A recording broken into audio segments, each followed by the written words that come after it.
नमस्कार। वीडियो की संख्या में देखते हैं बेस्ट एंड माइंड मैप का एक महत्वपूर्ण नोट्स जो कि जीएस वर्ड का है। इसके अंतर्गत हम आधुनिक भारत के इतिहास को देखेंगे और इस नोट्स पर आधारित जो है प्राचीन भारत मध्यकालीन भारत पर आधारित महत्वपूर्ण लेक्चर बनाकर इस चैनल पर अपलोड कर दिए गए हैं। आप लिस्ट में जाकर उस सारे लेक्चर को देख सकते हैं।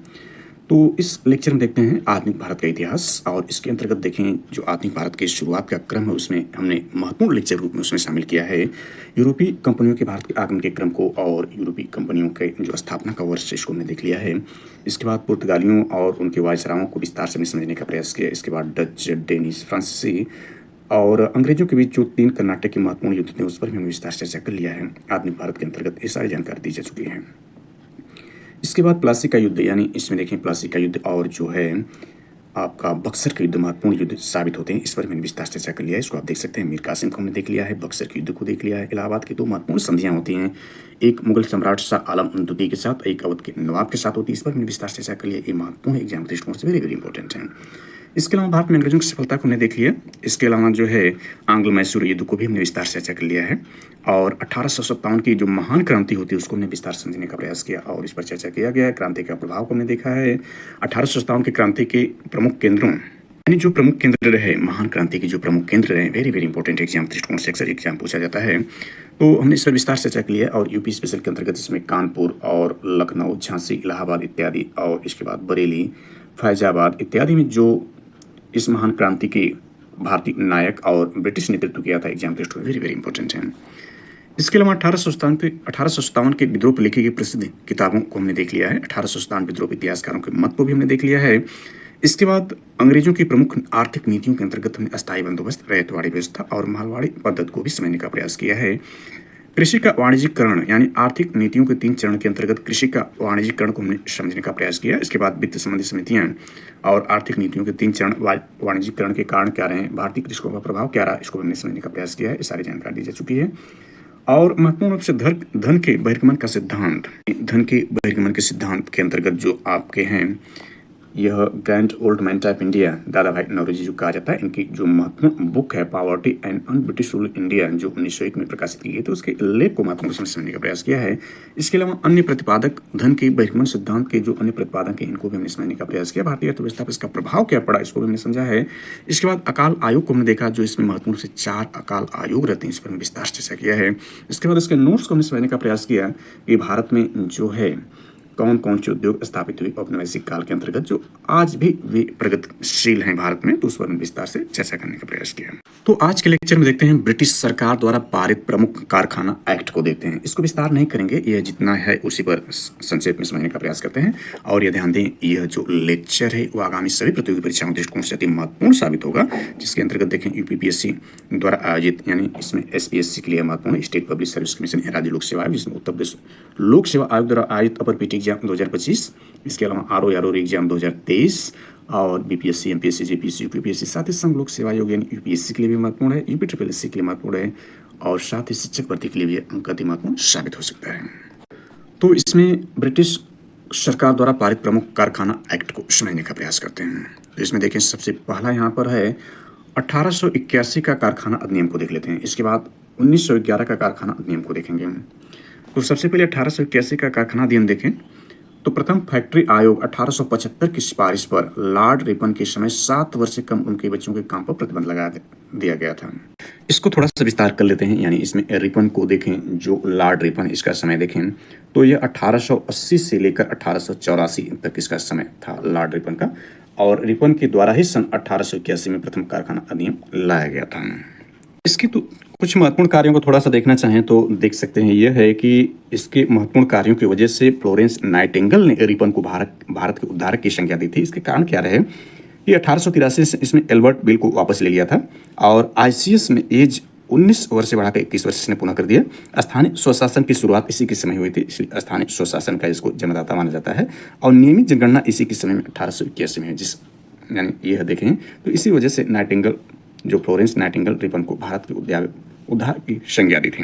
इससे पूर्व का जो वायसराय था, यानी इससे पूर्व का जो वायसराय और लिटन था, जिसका समय 1876 से 1880 था, उसने क्या किया था, उसने 1876 में वर्नाकुलर प्रेस एक्ट लाया था। और ये एक्ट क्या था, उसको थोड़ा ध्यान दें कि मार्च 1838 में लिटन ने भारतीय समाचार पत्र अधिनियम वर्नाकुलर प्रेस एक्ट पारित कर भारतीय समाचार पत्रों पर कठोर प्रतिबंध लगा दिया, विशेषकर राष्ट्रवादी समाचार पत्र सोम प्रकाश को प्रतिबंधित करने के लिए। इस कानून के प्रावधान था कि अगर किसी अखबार में कोई आपत्तिजनक चीज छपती है तो सरकार उसकी प्रिंटिंग प्रेस सहित सारी संपत्ति जब्त कर लेगी।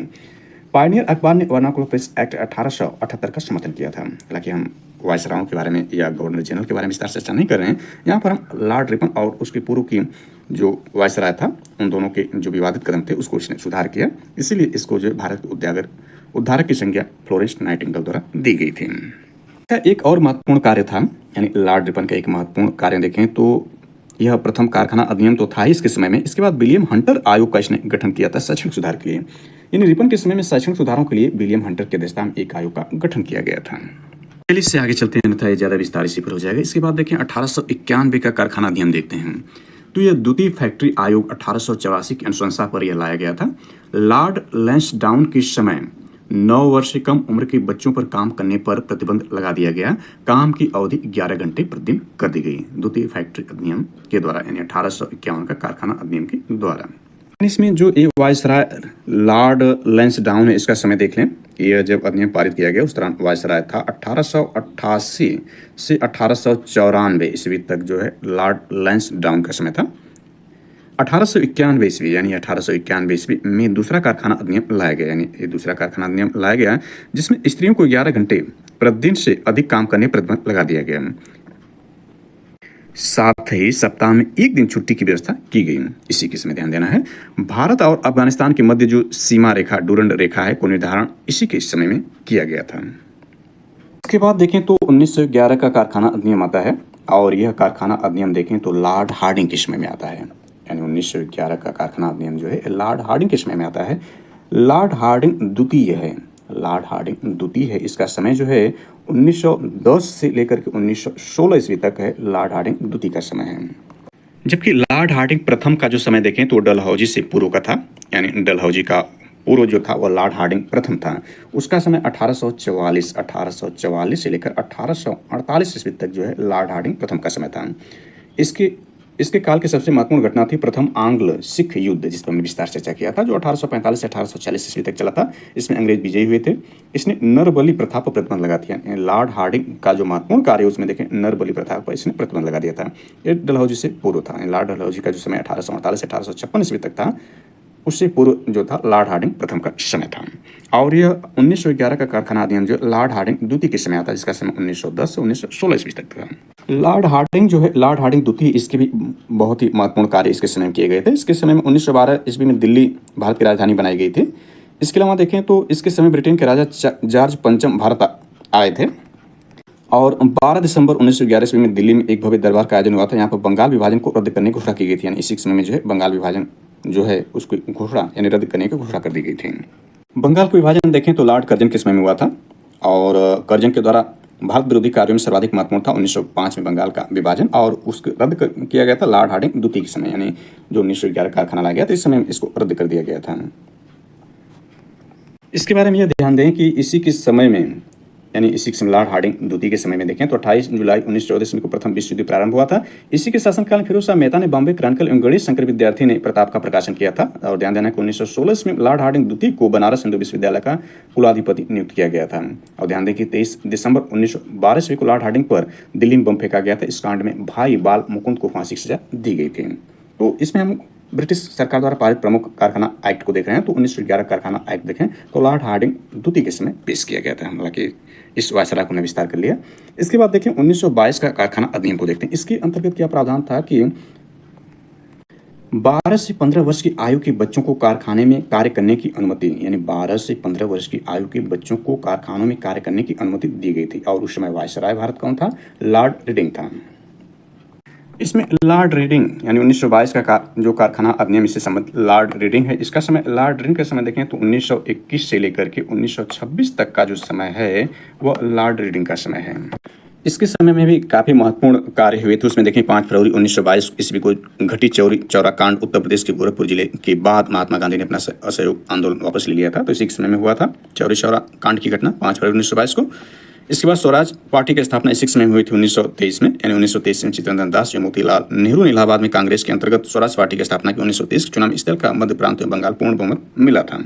इसी के समय में 1921 ईस्वी में मोपला विद्रोह हुआ था। 1921 में एम.एन. राय द्वारा भारतीय कम्युनिस्ट पार्टी का गठन इसी समय हुआ था। भारत में 1922 में इलाहाबाद में सिविल सेवा परीक्षा की शुरुआत इसी समय हुई थी। 1922 में विश्व भारती विश्वविद्यालय ने कार्य करना प्रारंभ किया था। इसी समय 1925 में प्रसिद्ध आर्य समाजी राष्ट्रवादी नेता स्वामी श्रद्धानंद की हत्या कर दी गई थी इसी समय में। और ध्यान देना कि इसी समय में इसके काल में प्रिंस ऑफ वेल्स ने नवंबर 1921 में भारत की यात्रा की थी। इस दिन पूरे भारत में हड़ताल का आयोजन किया गया था। इसके बाद देख लेते हैं 1934 का कारखाना अधिनियम। यह लॉर्ड वेलिंगटन के समय में हुआ था। श्रमिकों हेतु चिकित्सा एवं आराम की व्यवस्था की गई थी 1934 के कारखाना अधिनियम के अंतर्गत। यह जो वायसराय है यानी लॉर्ड वेलिंगटन है, इसका समय देखें तो 1931 से लेकर के 1936 ईस्वी तक का समय जो लॉर्ड वेलिंगटन का है। इसके समय देखें तो इसी के समय जो है सांप्रदायिक पंचांग की घोषणा की गई थी, यानी लॉर्ड वेलिंगटन के समय में ही, यानी 16 अगस्त 1932 ईस्वी में रैमजे मैकडोनाल्ड ने विवादास्पद सांप्रदायिक पंचांग की घोषणा की थी। और इसी के समय में देखें तो जो है द्वितीय और तृतीय गोलमेज सम्मेलन इसी के समय में कराया गया था लॉर्ड वेलिंगटन के समय में ही। और इसके अलावा देखें तो यह जो आपका है कि भारत सरकार अधिनियम 1935 इसी के समय पास किया गया था। और इसके बाद लॉर्ड वेलिंगटन ने कांग्रेस के बम्बई अधिवेशन 1915 में हिस्सा लिया था, यानी ये वायसराय बनने से काफ़ी वर्ष पूर्व लॉर्ड वेलिंगटन ने कांग्रेस के बम्बई अधिवेशन 1915 में हिस्सा लिया था। इस अधिवेशन की अध्यक्षता सर सत्येंद्र प्रसन्न सिन्हा ने किया था। इसी के समय गांधी जी ने 1932 में दोबारा सविनय अवज्ञा आंदोलन शुरू किया था। इसके बाद इसमें देख लेते हैं 1944 का कारखाना अधिनियम लॉर्ड वेवेल के समय पारित किया गया था। लॉर्ड वेवेल का समय देख लें तो यह है 1944, यानी 1944 से लेकर के 1947, यानी मार्च 1947 तक जो है यह था। यानी भारत की आज़ादी के समय तक यह भारत का वायसराय नहीं था बल्कि लॉर्ड माउंटबेटन था, यानी लॉर्ड माउंटबेटन से पूर्व था। इसके समय महत्वपूर्ण घटनाएं जो हुई थी लॉर्ड वेवेल के समय देखें तो यह इसका समय 1947 में देखा, यानी भारत की आज़ादी से पहले यह था। और आज़ादी के समय लॉर्ड माउंटबेटन था, लेकिन इसके समय महत्वपूर्ण रूप से देखें तो यही रहा कि 1944 का कारखाना अधिनियम लाया गया। इसके अलावा शिमला समझौता 1945 ईस्वी में हुआ। कैबिनेट मिशन 1946 ईस्वी में आया इसी समय। इस मिशन के सदस्य स्टैनफोर्ड क्रिप्स, पैंथिंग लॉरेंस व ए.बी. अलेक्जेंडर थे। 20 फरवरी 1947 ईस्वी में प्रधानमंत्री Lord Clement Italy labour party का जो था ने हाउस ऑफ कॉमर्स में घोषणा की कि जून 1948 ईस्वी तक सब यानी प्रभुसत्ता भारतीयों के हाथों में दे देंगे। इसके बाद आखिरी वायसराय जो है लॉर्ड माउंटबेटन बनता है, जो मार्च 1947 से जून 1948 ईस्वी तक जो यह रहता है। और यह जो है स्वतंत्र भारत का प्रथम गवर्नर जनरल लॉर्ड माउंटबेटन हुआ, जबकि स्वतंत्र भारत के प्रथम एवं अंतिम भारतीय गवर्नर जनरल जो है वो चक्रवर्ती राजगोपालाचारी जी हुए थे। यानी ये ध्यान दें कि सत्ता हस्तांतरण के लिए 24 मार्च 1947 को भारत का गवर्नर जनरल जो है लॉर्ड माउंटबेटन को बनाया गया था। और 3 जून वेरी वेरी इंपॉर्टेंट है, 3 जून 1947 को माउंटबेटन योजना घोषित की, जिसमें भारत विभाजन शामिल किया गया था। और यह डेट याद रखना है कि 3 जून 1947 को जो है लॉर्ड माउंटबेटन योजना घोषित में भारत विभाजन शामिल था। और 4 जुलाई 1947 को ब्रिटिश संसद में इटली द्वारा भारतीय स्वतंत्रता विधेयक प्रस्तुत किया गया। 4 जुलाई का डेट भी महत्वपूर्ण। इसके बाद 18 जुलाई की डेट महत्वपूर्ण। 18 जुलाई को स्वीकृति मिली थी। इससे विधेयक के अनुसार भारत और पाकिस्तान को स्वतंत्र राष्ट्रों की घोषणा की गई थी। चलिए आगे इसमें जल्दी से देख लेते हैं भारत के श्रमिक आंदोलन प्रमुख संस्थाओं को देख लेते हैं। इसमें जो है कि कौन से प्रमुख संस्थाएं थी भारत में श्रमिक आंदोलन की, उसको इसमें समझ लेते हैं जल्दी से। तो इसमें ध्यान दें कि कामगार हितवर्धक सभा 1909 में स्थापित की गई थी। यानी भारत की श्रमिक आंदोलन और प्रमुख संस्थाओं को हम देख रहे हैं। तो इसमें देखें कामगार हितवर्धक सभा 1909 में स्थापित की गई थी। सामाजिक सेवा संघ 1911 में, कलकत्ता मुद्रक संघ 1905 में, भारतीय रेल कर्मचारी एकीकृत सोसाइटी 1897 में, बम्बई मिल हैंडर्स एसोसिएशन 1890 ईस्वी में M.N. लोखंडे द्वारा स्थापित किया गया था इसे।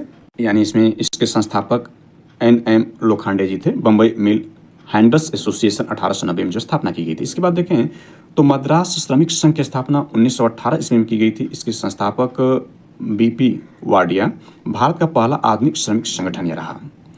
इसके बाद देखें तो यह है कि AITUC ये 1920 में स्थापित किया गया था।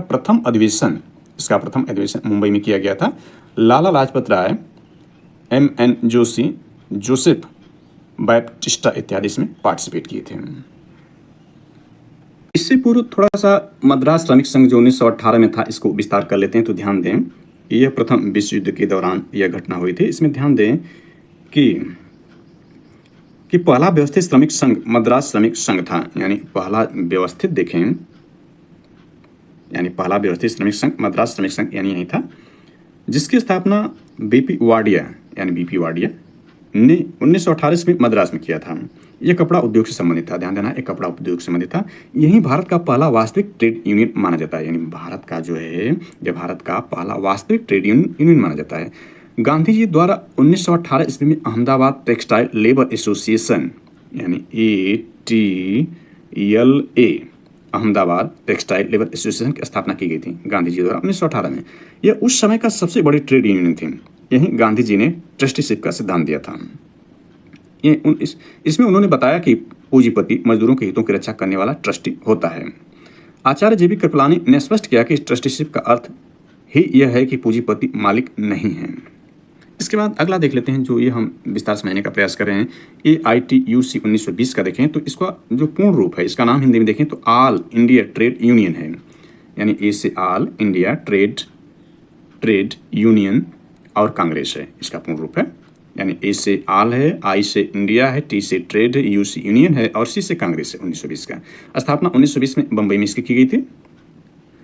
संस्थापक MN जोशी, यानी इसके संस्थापक जो हैं MN जोशी यहाँ पर दिया गया है। इसके संस्थापक ए हैं MN जोशी जी हैं, संस्थापक MN जोशी।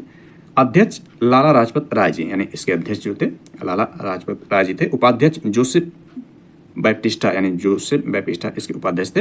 महामंत्री दीवान चमन लाल थे, यानी इसके महामंत्री जो थे दीवान चमन लाल थे। इसके बारे में देखें तो AITUC का जन्म देखें तो 107 ट्रेड यूनियन के मिलने से हुआ था। यानी इसका जन्म जो है 107 जो है ट्रेड यूनियन के मिलने से हुआ था। इसकी स्थापना का मूल कारण 1919 ईस्वी में अंतर्राष्ट्रीय श्रम संघ की स्थापना था, यानी अंतर्राष्ट्रीय श्रम संघ की स्थापना 1919 में की गई थी। इसके एक साल बाद 1920 में यह all India trade union Congress की स्थापना की गई थी भारत में। अतः भारत में भी श्रमिक संगठनों ने आपस में संगठित होने का फैसला किया। MN जोशी AITUC के प्रतिनिधि के रूप में अंतर्राष्ट्रीय श्रम संगठन भेजे गए थे। इसका प्रथम विभाजन 1929 ईस्वी में हुआ था, यानी इसका AITUC का प्रथम विभाजन जो हुआ था 1929 ईस्वी में नागपुर अधिवेशन में हो गया था, इसके अध्यक्ष जवाहरलाल नेहरू थे। इस विभाजन का मूल कारण साम्यवादियों एवं सुधारवादियों के बीच मतभेद था। इस अधिवेशन नेहरू रिपोर्ट की आलोचना की गई थी, अतः दक्षिणपंथी इससे अलग हो गए और उन्होंने MN जोशी और BB गिरी के नेतृत्व में इंडियन ट्रेड यूनियन फेडरेशन यानी ITUF का गठन किया था। तो इसमें देख सकते हैं 1919 ईस्वी के ILO सम्मेलन वाशिंगटन में बीपी वाडिया को भारत के मजदूरों का प्रतिनिधि बनाकर भेजा गया था। बीपी वाडिया वही हैं जो कि मद्रास श्रमिक संघ के जो संस्थापक रहे, यानी पहला व्यवस्थित श्रमिक संघ था जिसकी स्थापना बीपी वाडिया जी 1918 में किए थे। वहीं जो इनके प्रतिनिधि बनाकर भेजे गए थे ILO वाशिंगटन सम्मेलन में। इसके बाद इसमें देखें तो यह राष्ट्रीय मजदूर संघ 1933 का है। इसके बाद INTUC 1947 सरदार पटेल द्वारा इसको स्थापित किया गया। इसमें देखें इसका पूर्ण रूप जो है I का मतलब इंडियन, N का मतलब नेशनल, T का मतलब ट्रेड, U का मतलब यूनियन, C का मतलब कांग्रेस है और इसकी स्थापना मई 1947 ईस्वी में की गई थी।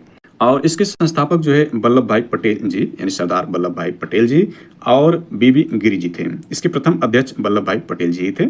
कांग्रेस समाजवादियों ने 1948 ईस्वी में हिंद मजदूर सभा का निर्माण किया। हिंद मजदूर सभा से अलग होकर प्रोफेसर KP शाह ने यूनाइटेड ट्रेड यूनियन कांग्रेस की स्थापना किया था।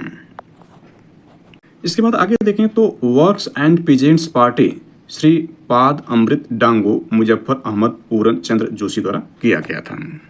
इसके बाद देखें तो रेड ट्रेड यूनियन कांग्रेस 1931 नेता रणदेव देशपांडे, बंकिम मुखर्जी और विपिन दत्त जी थे। इसके बारे में देखें तो AITUC यानी यह जो है 1920 में जिसका गठन होता है ILO के गठन के बाद AITCU, और इसके बारे में विस्तार समझ लिया।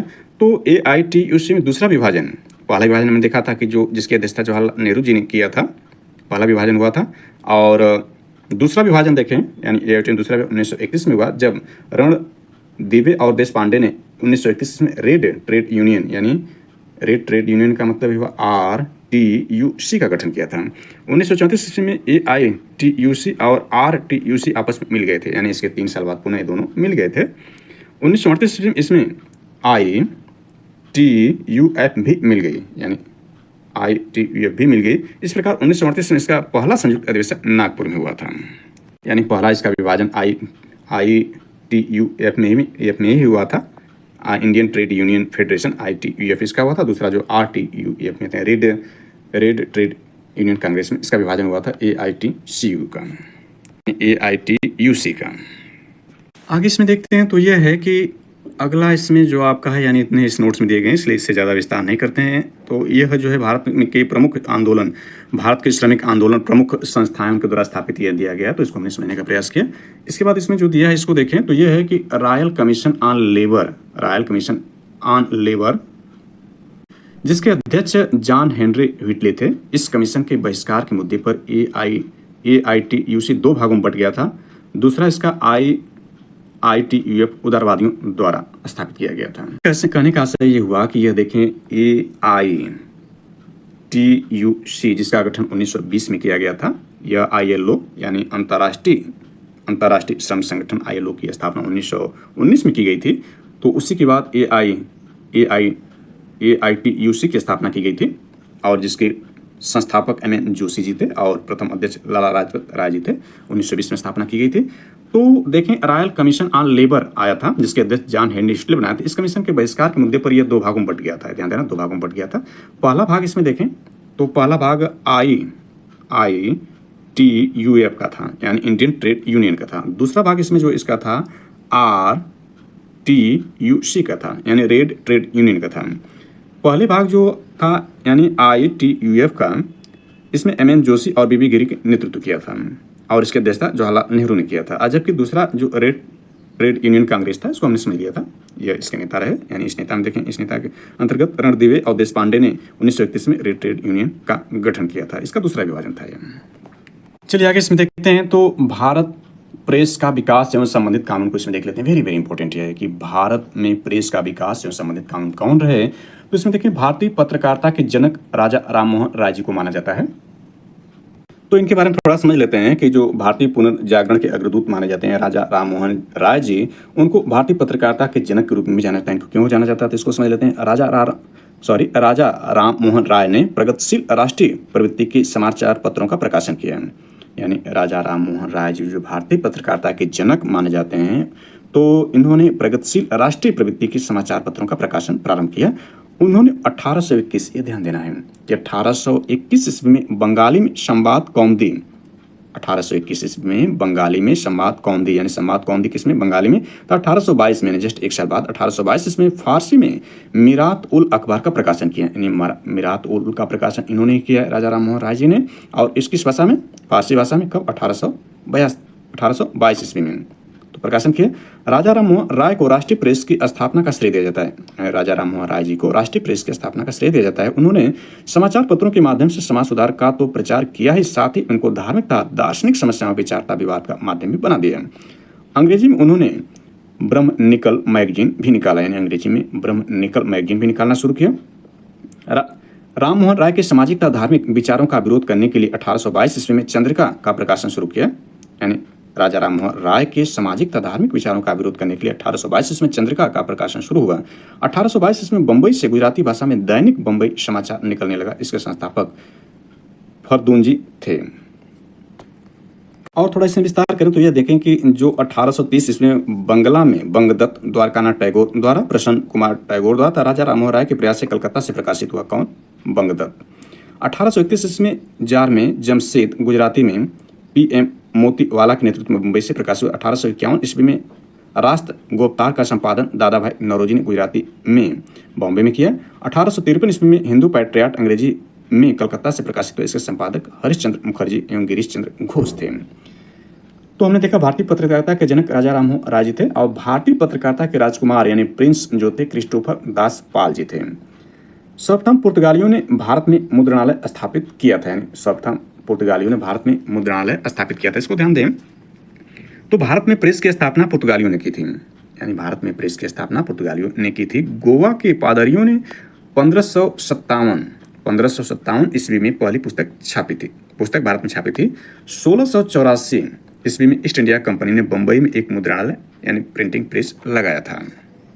इसके बाद आगे इसमें देखें तो यह है कि 1557 ईस्वी में प्रथम पुस्तक गोवा के पादरियों द्वारा छापी गई थी। इसको हमने देख लिया कि 1857 ईस्वी में गोवा के पादरियों ने 1557 ईस्वी में पहली पुस्तक छापी थी। 1557 से प्रथम पुस्तक गोवा के पादरियों द्वारा छापी गई थी। 1664 ईस्वी में ईस्ट इंडिया कंपनी ने भी बम्बई मुद्रण स्थापित किया था। इसको मैंने देख लिया। 1684 ईस्वी में ईस्ट इंडिया कंपनी ने बम्बई में एक मुद्रणालय प्रिंटिंग प्रेस लगाया था। इसको मैंने समझ लिया। इसके बाद देखें तो 1780 में पहला समाचार पत्र जेम्स ऑगस्ट हिस्की द्वारा बंगाल गजट या द कलकत्ता जनरल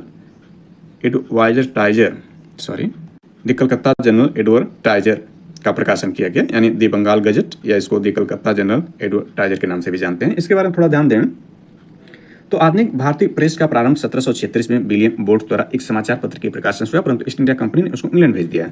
1780 ईस्वी में जेम्स ऑगस्ट हिस्की ने प्रथम समाचार पत्र प्रकाशित किया जिसका नाम द बंगाल गजट अथवा द कलकत्ता जनरल एडवर्टाइजर था। उसके द्वारा कंपनी कर्मचारियों की प्रखर आलोचना करने का 1782 ईस्वी में से बंद करवा दिया गया। 1780 ईस्वी में प्रकाशित इंडिया गजट दूसरा भारतीय समाचार पत्र था। इसके बाद देखें तो भारत में आधुनिक प्रेस की स्थापना 1766 ईस्वी में विलियम बोर्ड द्वारा की गई थी। हमने देखा कि आधुनिक भारतीय प्रेस का स्थापना 1766 में विलियम बोर्ड द्वारा किया गया था, परंतु ईस्ट इंडिया कंपनी ने उसको इंग्लैंड भेज दिया गया था। इसके बाद इसमें देखें तो प्रेस इंक्वायरी समिति 1921 ईस्वी में तेज बहादुर सप्रू द्वारा की गई थी। प्रेस इंक्वायरी समिति का गठन किया गया था 1921 में तेज बहादुर सप्रू द्वारा। इसके बाद देखें तो समाचार पत्र जांच समिति 1947 में श्री गंगानाथ झा की अध्यक्षता में गठित की गई थी। इसमें ध्यान दें कि किसी भी भारतीय द्वारा अंग्रेजी में प्रकाशित समाचार पत्र जो है गंगाधर भट्टाचार्य का साप्ताहिक बंगाल गजट था। थोड़ी जानकारी और ऐड करें तो एग्जाम दृष्टिकोण से यह ध्यान दें कि वर्ष 1780 ईस्वी में बंगाल गजट का प्रकाशन हुआ था। सर्वप्रथम देखें तो 1780 ईस्वी में बंगाल गजट का प्रकाशन हुआ था और इसके संपादक जेम्स ऑगस्ट हिस्की थे। यह अंग्रेजी भाषा में था। इसके प्रमुख विवरण में प्रथम समाचार पत्र जो साप्ताहिक था यह राजनीतिक और वाणिज्यिक पत्र था। इसके बाद 1780 में ही दूसरा जो समाचार पत्र आया था इंडिया गजट था, यानी पहला कौन था? बंगाल गजट था, दूसरा इंडिया गजट था। 1780 में ही इसका प्रकाशन या संपादन बर्नार्ड मेसिम और पीटर रीड ने किया था, भी अंग्रेजी में था। इसकी विशेषता समाचार पत्र की मदद से अपने व्यापारिक हितों को संरक्षण करना चाहते थे। इसके बाद 1784 ईस्वी में देखें, यानी इसके 4 साल बाद कलकत्ता गजट आता है, यानी पहला बंगाल गजट, दूसरा इंडिया गजट, तीसरा कलकत्ता गजट आता है। इसके प्रकाशन सरकारी सहायता से इसका प्रकाशन किया गया था, अंग्रेजी में था। इसके बाद 1784 में ओरिएंटेड एडवर्टाइजर का प्रकाशन किया जाता है, सरकारी सहायता से भी होता है, अंग्रेजी में होता है। इसके बाद 1785 में बंगाल जनरल आता है, इसके संपादक थॉमस जॉन्स थे, अंग्रेजी में भी था। 1785 में मद्रास कुरियर आता है, संपादक हग बायट, प्रकाशक रिचर्ड थे, ये भी अंग्रेजी में होता है।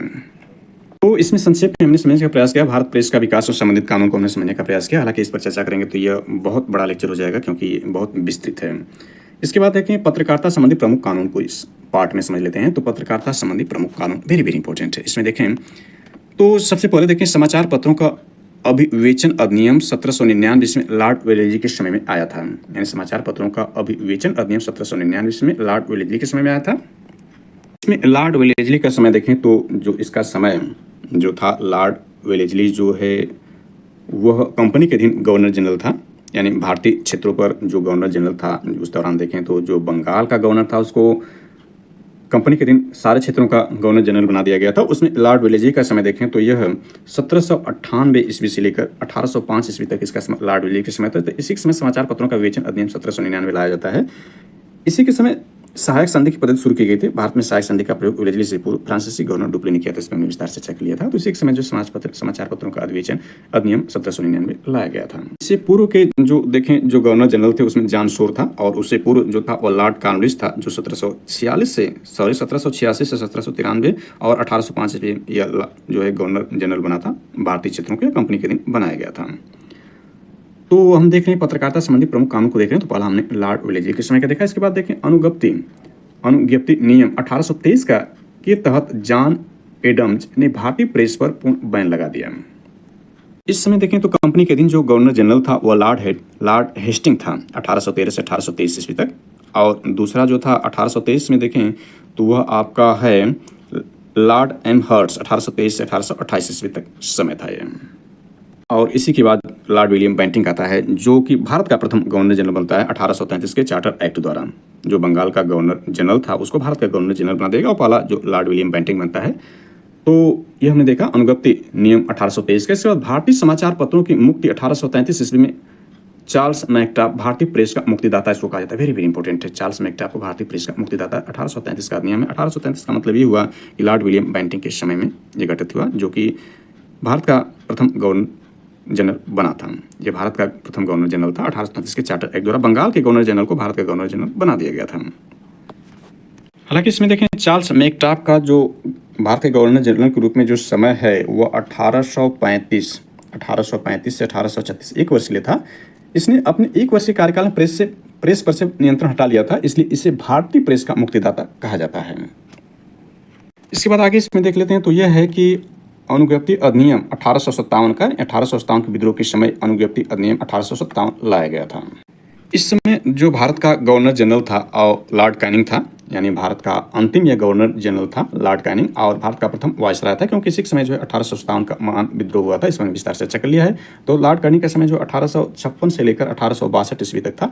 तो इसके समय में कौन सा हुआ? अनुज्ञप्ति अधिनियम 1857 लाया गया था 1857 के विद्रोह के समय। इसके बाद आगे देखते हैं, तो पंजीकरण अधिनियम 1867 आता है। इसके बाद देखें तो ये वेरी वेरी इंपॉर्टेंट है कि vernacular press act 1878 lord Lytton द्वारा शुरू किया गया था। यानी vernacular press act 1878 lord Lytton द्वारा शुरू किया गया था।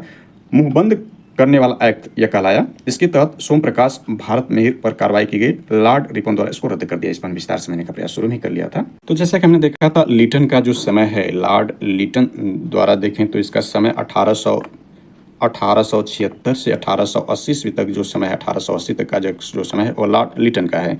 इसके समय जो वर्नाकुलर प्रेस एक्ट आया था 1876 में। इसके बाद 1877 में ICS में इसने एज 21 वर्ष घटाकर 19 वर्ष कर दिया था। इसके बाद 1878 में शस्त्र अधिनियम इसी के द्वारा लाया गया था। इसके समय एक महत्वपूर्ण रूप से ये भी देखें कि यह जो है उपन्यासकार, चित्रकार एवं साहित्यकार भी था। इसे ओवन मैरिडिस भी कहा जाता है। रिचर्ड स्टैची की अध्यक्षता में अकाल आयोग इसी समय किया गया था। 1 जनवरी 1877 ईस्वी में विक्टोरिया को इसने कैसर हिंद की उपाधि दी थी, यानी यही लिटन। हमने देखा था कि यह जो वर्नाकुलर प्रेस एक्ट यह क्या था, तो मार्च 1878 में लिटन ने भारतीय समाचार पत्र अधिनियम यानी वर्नाकुलर प्रेस एक्ट पारित कर भारतीय समाचार पत्रों पर कठोर प्रतिबंध लगा दिया। विशेषकर राष्ट्रवादी समाचार पत्र सोम प्रकाश को प्रतिबंधित करने के लिए इस कानून में प्रावधान था कि अगर किसी अखबार में कोई आपत्तिजनक चीज छपती है तो सरकार उसकी प्रिंटिंग प्रेस सहित सारी संपत्ति जब्त कर सकती है। पायनियर अखबार ने वर्नाकुलर प्रेस एक्ट 1878 का समर्थन किया था और लॉर्ड रिपन ने इसको रद्द कर दिया था। हमने देखा था लिटन के बाद जो बना था वो लॉर्ड रिपन 1880 से 1884 तक जो यह वायसराय बना था। तो रिपन ने सर्वप्रथम समाचार पत्रों की स्वतंत्रता को बहाल करते हुए सन 1882 ईस्वी में वर्नाकुलर प्रेस एक्ट को समाप्त कर दिया था। इसके बाद देखें तो समाचार पत्र अधिनियम 1908 आता है। इसके बाद भारतीय समाचार पत्र एक्ट 1910 आता है। भारतीय समाचार पत्र संकटकालीन शक्तियां अधिनियम 1931 आता है। और आखिरी में यहाँ पर देखें तो यह है समाचार पत्र आपत्तिजनक विषय अधिनियम 1951 आता है। यह भारत की आज़ादी के बाद आता है। समाचार पत्र आपत्तिजनक विषय अधिनियम 1951, क्योंकि अपने देश भारत राष्ट्र को जो आज़ादी मिली थी अंग्रेजों के लंबी दास्ता के बाद, यानी लगभग 200 वर्षों तक जो है अंग्रेजों ने शासन किया था भारत पर, और 150 वर्ष तक व्यापारिक रूप में आए थे व्यापार करने के लिए भारत पर, और इसके बाद 200 वर्षों तक शासन करने में सफल हुए। तो 15 अगस्त 1947 को जो है भारत को जो है आज़ादी मिली थी। तो इसके बाद जो समाचार पत्र आपत्तिजनक विषय अधिनियम 1951 लाया गया था, यानी आज़ादी के देखें तो 4 साल बाद ये लाया गया था। इसके बाद इसमें देखते हैं तो यह ब्रिटिश कालीन समाचार पत्र एजेंसियों को समझ लेते हैं जल्दी से। इसमें देखें तो इस यानी ब्रिटिश कालीन समाचार एजेंसियां कौन कौन सी हैं, तो एसोसिएट प्रेस ऑफ इंडिया 1905 का है। फ्री प्रेस न्यूज़ सर्विस 1927 का है। यूनाइटेड प्रेस ऑफ इंडिया 1934 का है। अब प्रेस ट्रस्ट ऑफ इंडिया 1947 का है। यानी ब्रिटिश कालीन समाचार पत्र एजेंसियां वेरी वेरी इंपॉर्टेंट है। यानी प्रेस ट्रस्ट ऑफ इंडिया यानी PTI जिसको करते हैं, ये 1947 का है। ब्रिटिश कालीन समाचार पत्र एजेंसियां हैं। इसके बाद आगे हम अंग्रेजों के समय भारत में शिक्षा को देखेंगे। आंग्ल राज्य विवाद और शिक्षा का अधोमुखी निष्पेदन सिद्धांत इत्यादि समझने का प्रयास करेंगे। यानी आज के लेक्चर में हमने जो समझने का प्रयास किया, पत्रकारिता संबंधी प्रमुख कानून को हमने देखा, भारतीय प्रेस का विकास एवं संबंधित कानून को देखा। इसके अलावा भारत के श्रमिक आंदोलन प्रमुख संस्थाओं को इस लेक्चर में हमने समझा। इसके अलावा जो है ब्रिटिश सरकार द्वारा पारित प्रमुख कारखाना एक्ट को इस लेक्चर में समझने का प्रयास किया। तो यह लेक्चर यहीं तक। Thanks for watching this.